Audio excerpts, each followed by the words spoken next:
নির্বাহী আদেশে দল নিষিদ্ধ রাখার সিদ্ধান্ত আপনার সরকার বহাল রাখার পক্ষে কেন? যেটা এর আগে কখনো দেখি নাই। আপনাদের দলের একাধিক নেতাই কিন্তু তখন বলেছিলেন কোন দল থাকবে বা থাকবে না সেটা ভোটের মাধ্যমে জনগণই রায় দিবে। ডক্টর ইউনূস সরকারের সময় আওয়ামী লীগ নিষিদ্ধের দাবিতে জামায়াত শিবির বা সাথে এনসিপির যে মাঠের আন্দোলন সেখানে আসলে অংশগ্রহণ করে নাই বিএনপি। আপনার দল হিসেবে আওয়ামী লীগের বিচারের পক্ষে থাকলেও নির্বাহী আদেশে রাজনৈতিক নিষিদ্ধের পক্ষে আপনারা বলেন নাই কখনোই। এখন আপনাদের দলের মহাসচিব বলছেন আওয়ামী লীগ নিষিদ্ধই থাকবে, অন্য সব দলই রাজনীতির সুযোগ পাবে। এখন কেন বিএনপি এই কথা বলতেছে যে আওয়ামী লীগ নিষিদ্ধ ছিল, নিষিদ্ধই থাকবে? মহাসচিব যে কথা বলেছেন এই কথার সাথে আমি একমত, আর এর বেশি কিছু আমি বলবো না। স্বাধীনতা দিবসের আমরা একেবারে খুব কাছাকাছি সময়, এই সরকারের সময় এসে আমাদের প্রশ্ন হচ্ছে মানে বিএনপি কি মুক্তিযুদ্ধের ইতিহাস আবার তাদের মতো করেই লিখতে চায় কিনা, যেখানে বঙ্গবন্ধুর ভূমিকাকে খাটো করা হয়, অস্বীকার করা হয়। এবং আপনাকে আমি একটু মনেও করিয়ে দিতে চাই, বঙ্গবন্ধুর ভাষণ বাজানোর জন্য এই ইউনিভার্সিটিতে যে ছেলেমেয়েরা বন্দী হয়েছিল তারা এখনো বন্দী আছে। তো সেই ক্ষেত্রে ব্যাপারটা কি বিএনপি ওই ভূমিকাটাই নিতে চায় যে না ঠিক আছে জিয়াউর রহমান ছাড়া আর বাকি কারো কোনো ভূমিকা নাই, বঙ্গবন্ধুর ভূমিকা নাই, ৭ই মার্চের কোনো ভূমিকা নাই, ওই জায়গায় যেতে চায় কিনা? আমরা প্রকৃত ইতিহাসটাকে তুলে ধরতে চাই। এই সরকারের কাছে কি ৭ই মার্চের চেয়ে ২৩শে মার্চ অর্থাৎ পাকিস্তান দিবস অর্থাৎ ৭ই মার্চের ঘোষণা বা ৭ই মার্চের সময়টা থেকে ২৩শে মার্চ পাকিস্তান দিবস বেশি গুরুত্বপূর্ণ বা বেশি মর্যাদাপূর্ণ? মানে কেন করলাম? ৭ই মার্চের ভাষণ বাজানোর জন্য যারা কারাগারে ছিল তারা এখনো কারাগারে আছে। ২৩শে মার্চ যারা পাকিস্তান দিবসে আইসা একে গালাগালি তার গালাগালি খুব ব্যাপকভাবে খুব সুন্দর বললো, তাদের কিছু হয় নাই, তারা ভালোই আছে।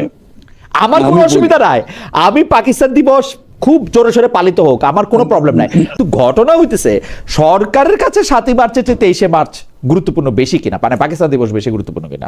আচ্ছা আমি বলি, সরকারের কাছে মানে একটা ইতিহাসের একটা জায়গা আছে। বাংলাদেশের মুক্তিযুদ্ধে অংশগ্রহণ বা বাংলাদেশের মুক্তিযুদ্ধে সাপোর্ট নিয়ে ৭ই মার্চের ভাষণ আপনাকে একটা প্রভাব বিস্তার করেছে কিনা? ৭ই মার্চের ভাষণ তো ছিল স্ববিরোধী, হইল স্ববিরোধী, অনেক কিছু স্ববিরোধী। আপনার আমার বক্তব্য স্ববিরোধী, মানুষ মাত্র স্ববিরোধী। আমার কথা না শুনলে আপনি বলবেন না। জি বলেন। ৭ই মার্চের ভাষণে কারো বক্তব্য ছিল আপনি স্বাধীনতার ঘোষণা দেন, শেখ সাহেবরা দেবেন না। উনি বললেন যে এবারের সংগ্রাম স্বাধীনতার সংগ্রাম, সংগ্রাম আর যুদ্ধ কিন্তু এক কথায় ৭ই মার্চের ভাষণে।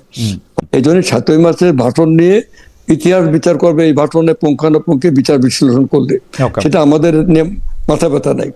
২৩শে মার্চ নিয়ে মাথা ব্যথা নেই, সেটা পাকিস্তান। বঙ্গবন্ধু তো ৭১-এ যুদ্ধও করলো না, ২৫শে মার্চে তাকে আবার এখান থেকে গ্রেফতার করে নিয়ে যাওয়া হইলো বা তিনি ধরা দিলেন। তাহলে একটা স্বাধীন দেশ ১৯৭২ সালে ১০ই জানুয়ারি উনার হাতে তুলে দেওয়া হলো না? তার এটা তো আর একটা ইতিহাস। মানে প্রথমত তার সংগ্রামের ইতিহাসটাকে তো আমরা অস্বীকার করি না। আচ্ছা, মৌলানা ভাসানীর সংগ্রামের ইতিহাস বা অস্বীকার করছি না। একে ফজলুল হক, তারপরে ওই যে সরোদ্দি, তাদের তো ভূমিকা ছিল। ৬৯-এর গণ আন্দোলন, আসাদের হত্যা, সেটা তো ছিল একদিনে তো আর মানে জুলাই আসে নাই। এই ২৭শে মার্চ স্বাধীনতা দিবস না হয়ে ২৬শে মার্চ কেন? মেজর জিয়া ২৭ তারিখ স্বাধীনতার ঘোষণাটি পাঠ করেন। আমি প্রশ্নটি যেটি করতে চাই সেটি হচ্ছে যে আমরা তারপরে তত্ত্বাবধায়ক সরকারের সময় দেখেছি, তত্ত্বাবধায়ক সরকারের সময় আমরা কেমন জানি পুরো স্বাধীনতার বিষয়টি নানা রকম ভাবে একটু আন্ডারমাইন হতে দেখেছি, যেহেতু আওয়ামী লীগ সরকার সেটি করেছে। যেদিন ৭ই মার্চের ভাষণের পরে সেই আলোচনাটা চলতে থাকে, একটা সমঝোতার আলোচনা। ২৪শে মার্চের রাতের বেলা, দিনের বেলা, বিকেল বেলা যখন ইন্টারকন্টিনেন্টাল বেরিয়ে আসেন, শেখ সাহেবকে প্রশ্ন করলো সাংবাদিকরা যে আলোচনা কতদূর, আলোচনা কি ফলপ্রসূ হবে? উনি তা উত্তর দিলেন যে ফলপ্রসূ হবে না, তবে কি আমি এমনি আলোচনা করছি, আমরা কি এমনি আলোচনা করছি? যাই হোক, সেটা আপনি বলতেই পারেন। কিন্তু এর পরপরই মানে কাউকে না বলে খান চলে গেল পাকিস্তানে। ভুট্টো কয়েকদিন আগেই গেল এবং ১ লক্ষ নতুন করে পাক বাহিনী এবং মানে গোলা বারুদ ট্যাঙ্ক চট্টগ্রামের বিমানবন্দর নিয়ে এসে হাজির হলো। ২৫শে মার্চের সন্ধ্যার পর থেকেই এটা ছড়িয়ে পড়লো যে আজকে ক্র্যাকডাউন করবে যে কোনো মুহূর্তে। তো সেই ক্র্যাকডাউন তারা করে। মানে শেখ সাহেবকে অনেকেই যে বলছে আপনি এখান থেকে বেরিয়ে আসেন, আত্মগোপন করেন। তো আমি ডিটেল ইতিহাস বলতে চাই না, তবে এটুকু বলতে চাই যে পাক বাহিনী শেখ সাহেব বাসার থেকে যান নাই, তাকে সেখান থেকে পাক আচ্ছা, বাহিনী আমরা তুলে নিয়ে যায়। আমরা ওই ইতিহাসটা নিয়ে আরেকদিন আলোচনা। অ্যাডভোকেট রায়চৌধুরী, আপনি যেহেতু কালের সাক্ষী, আমরা কিন্তু এরকম জেনারেশনকে আর খুব বেশি দিন পাবো না। আমি হয়তো আর 10 বছর ম্যাক্সিমাম। আমি যেই জিনিসটা আপনার মুখে একটু শুনতে চাই সেটা হলো যে জেনারেল জিয়াউর রহমান উনি যখন মেজর ছিলেন, চট্টগ্রাম থেকে যে ঘোষণাটা দেন, ওইটা কি উনি বঙ্গবন্ধুর নামে ঘোষণাটা দিয়েছিলেন? প্রথম উনি ঘোষণা দিলেন, হ্যাঁ, সেটা বঙ্গবন্ধুর নামে অন বিহাফ অফ। সেটা না না, প্রথম ঘটনাটা শোনেন। প্রথম ঘটনাটা হলো 25 তারিখে, মানে 12টা রাত্রি 12টার পরে 25 তারিখ শেষ হলো, 26 তারিখ শুরু হলো। উনি মানে তখন গোটা জাতি পাক বাহিনী মানে ঝাঁপিয়ে পড়েছে। শেখ সাহেব পাকিস্তানিদের কাছে ধরো দিয়ে উনি চলে গেলেন পাকিস্তানে, এখানে আর সবাই পালিয়ে চলে গেল ভারতে। এবং এমএনএ এমপিএ যারা ছিল তৎকালীন সেই 70-এর নির্বাচনে, এবং আরো অন্যান্য যারা যারা নেতৃস্থানীয় ছিল, সব পালিয়ে গেল। মৌলানা ভাসানী নির্বাচন বয়কট করলেন যে লিগ্যাল ফ্রেমওয়ার্কের ভিতরে নির্বাচন করলে সেটা পাকিস্তানের সরকার করতে হবে, তাহলে বাংলাদেশের স্বাধীনতার প্রশ্ন আসে না। তাহলে হু ওয়ান্টেড টু বি দি মানে লিডার অফ পাকিস্তান। তো এই সব ব্যাপারগুলো ছিল। যখন এইভাবে নেতৃত্ব শূন্য, তখন সারা দেশে বিক্ষোভ, চারিদিকে বিদ্রোহ, চারিদিকে মানে স্বাধীনতার আগুন জ্বলতেছে ভিতরে দাউ দাউ করে। এই যে মেজাজ তখনকার শ্রমিক, কৃষক, মেহনতি জনগণের, ছাত্র যুবকের মধ্যে, তখন হঠাৎ করে কালুঘাটের বেতারকন্দ থেকে প্রথমে ইংলিশে I major Zia I revolt, এবং তাই ইস্ট বেঙ্গল রেজিমেন্ট থেকে বিদ্রোহ করে। এটা কয় তারিখ? এটা কয় তারিখ? এটা 25 এবং 26 তারিখে ঠিক মানে সন্ধিক্ষণে। 26 তারিখ শুরু হয়ে গেছে, 25 তারিখ শেষ হয়েছে। এই সময় মেজর জিয়া এই ঘটনাটা দিলেন। ওই সময় তিনি on behalf of Bangabandhu Sheikh Mujibur Rahman বলেন নাই? বলেন নাই। ওকে, বলেন নাই। আচ্ছা, পরবর্তী সময় মানে তিনি কি বলেছেন সেটা আপনারা সবাই জানে। আমার বক্তব্য হলো জিয়া রহমান শুধু স্বাধীনতা ঘোষণা দেননি, স্বাধীনতা ঘোষণা দেওয়ার সাথে সাথেই আবার নতুন করে প্রাণ জেগে উঠলো, নতুন করে চারিদিকে তখন যুদ্ধং দেহি, বিদ্রোহ, বিপ্লব চারিদিকে। এইটা একটা জনযুদ্ধের রূপ নিল, একটা জনযুদ্ধের, সমস্ত জনতার যুদ্ধ। হ্যাঁ, সেই জনযুদ্ধের রূপ নিল। জিয়াউর রহমান সাহেব তিনি মানে যুদ্ধে নেমে পড়লেন। ইস্ট বেঙ্গল রেজিমেন্ট আর কোনো ভাষণ কি দেন নাই? মানে আর কোনো ভাষণ দেন নাই? মানে দ্যাট ইজ মানে একমাত্র ভাষণ জিয়াউর রহমান, যেটা 25শে মার্চ এবং 26শে মার্চের, মানে 25 মার্চ পার হওয়ার পরে 26 মার্চ যখন আসছে তখন ওইটাই ছিল গুরুত্বপূর্ণ ভাষণ। না, মানলাম। তিনি আর কোনো ভাষণ কি দিছিলেন কিনা? আর কোনো ভাষণ দিছিলেন কিনা? আরেকটা ভাষণের কথা শোনা যায়, কিন্তু জনগণ যেটা শুনেছে আমরা শুনছি। আপনি শুনেন নাই? না, আমি শুনিনি। ওকে, ফাইন। আমরা আমরা আমরা আমরা তাহলে 25শে মার্চ এবং 26শে মার্চের সন্ধিক্ষণে জিয়াউর রহমান একটি ভাষণ দিয়েছিলেন। সেখানে তিনি বঙ্গবন্ধু শেখ মুজিবুর রহমানের নাম বলেন নাই, তিনি আসলে আই রিভল্ট বলে এই ঘোষণা দিয়েছিলেন। এটা হচ্ছে আপনার বক্তব্য? নিজে কানে শোনা, নিজের কানে শোনা। কিন্তু পরে আর তিনি কোনো ভাষণ দিয়েছেন? পরে আর তিনি কোনো ভাষণ দিয়েছেন কিনা সেটি? তখন আমার বয়স 23 বছর। 23 বছর, ওকে। আমরা তো যাক, এই একটা ঘটনা। পরবর্তী সময় তিনি আর একটা ভাষণ দিয়েছেন, যেটা মানে সবাই বলে যেমন বিহাফ অফ শেখ মুজিবুর রহমান, এটা আমি আমার কানে শুনিনি।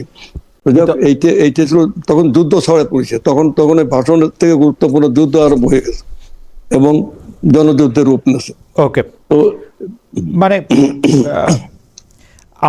আমার মনে হয় যে আপনার শোনা বা আপনার কথা আপনি বলেছেন, দর্শকও শুনেছেন সবাই। আমি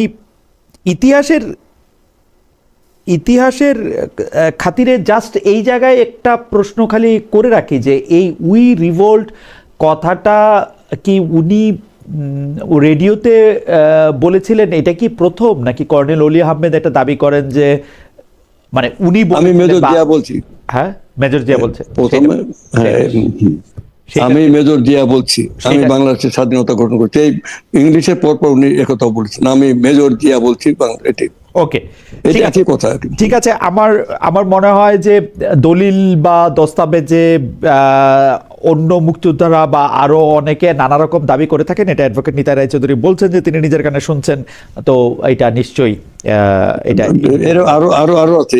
আওয়ামী লীগের যে ইতিহাস বিকৃতির কথা, জিয়া রহমানকে তারা স্বাধীনতার তার সম্পূর্ণ ভূমিকাকে অস্বীকার করে আরো অনেক ন্যারেটিভ তৈরি করার চেষ্টা করেছে, কিন্তু সেটা সত্যকে কখনো ছাই চাপাতে মানে Well, ঢেকে রাখা যায় না। আমার মনে হয় সেটা আমি প্রথমেই বলেছি, এই যে প্রথম ভাষণটা মেজর জিয়াউর রহমানের যে প্রথম ভাষণটা, সেইটা কি রেডিওর কোনো আর্কাইভে সংরক্ষিত আছে? ডেট এবং লগ ইন দিয়ে যেটা মানে মানে যেটাকে হচ্ছে ডেটাতে যেটা পাওয়া যায়, সেটা কি আছে এরকম? অনেক কিছুকেই ড্যামেজ করা হয়েছে, অনেক কিছুকে বিভ্রান্তির মধ্যে আনা হয়েছে, তবে এই আর্কাইভ আমরা খুঁজে দেখছি যে সেটা নিশ্চয়ই মানে পাওয়া যাবে। মানে আপনারা প্রথমে যখন ক্ষমতা এসেছিলেন ৭৮ সালে, তখন বা ৭৭ মানে তখন কি এটা খুঁজে দেখা হয় নাই? তখন তো এইসব বিতর্ক ওঠে নাই। জিয়াউর রহমান সাহেব তার জীবদ্দশায় এই দাবিটি যে তিনি প্রথম ঘোষক ছিলেন, প্রথম প্রেসিডেন্ট ছিলেন, এটা আমি শুনি নাই, আমি কোথাও লেখাও দেখি নাই। কিন্তু এবং জিয়াউর রহমান সাহেব যে প্রথম ভাষণটি আপনি নিজের কানে শুনেছেন, সেটি আর্কাইভেও কোথাও আছে, আমি এরকমও জানি না। আরেকটি ভাষণের কথা শুনি যেটি আর্কাইভের পক্ষ থেকে বিভিন্ন সময় বাজানো হয়, তো সেই ব্যাপারে নিশ্চয়ই আপনারা খেয়াল করবেন নতুন ইতিহাসের জায়গা থেকে এটি করা হচ্ছে কিনা। আমরা আমরা আমরা কোনো ইতিহাসকেই চাপা দিতে চাই না। আমরা ইতিহাস যেটা আগের ইতিহাসটা সেটাই ইতিহাস। এই ইতিহাসটা যদি আর্কাইভে না থাকার কোনো কারণ ছিল না, কারণ নাই। যদি এটাকে ড্যামেজ করা হয়ে থাকে সেটাও আমরা খুঁজে বের করবো। আমার কাছে কেন মনে হয় অ্যাডভোকেট রায়চৌধুরী, আমরা যারা আপনাদের পরবর্তী প্রজন্ম, তারা কিন্তু আপনাদের আচরণগুলিতে একটু কেমন জানি সন্দেহ সংশয় দেরি হয়। আমি আমি আমি আমি আমি নতুন উদাহরণ দেই। ঠিক সরকার পরিবর্তন হওয়ার পর আমরা জনাব তারেক রহমানের কথা বলতে পারি। জনাব তারেক রহমানকে ইন অ্যাবসেন্সিয়া প্রতিটি মামলায় তাকে শাস্তি দেওয়া হয়েছে।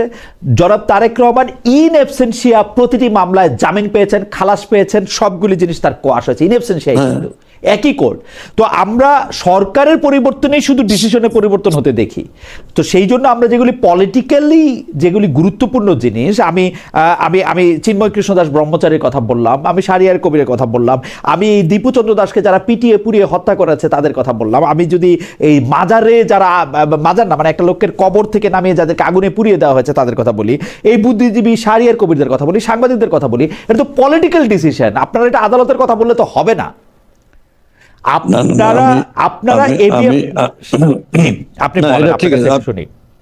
আমি বলি এটা পলিটিক্যাল ডিসিশন, এটা আপনি বলছেন অস্বীকার করি না, কিন্তু আগের এক এক সরকারের আমলে কোন প্রেক্ষাপটে তারা এই পলিটিক্যাল নিয়েছিল।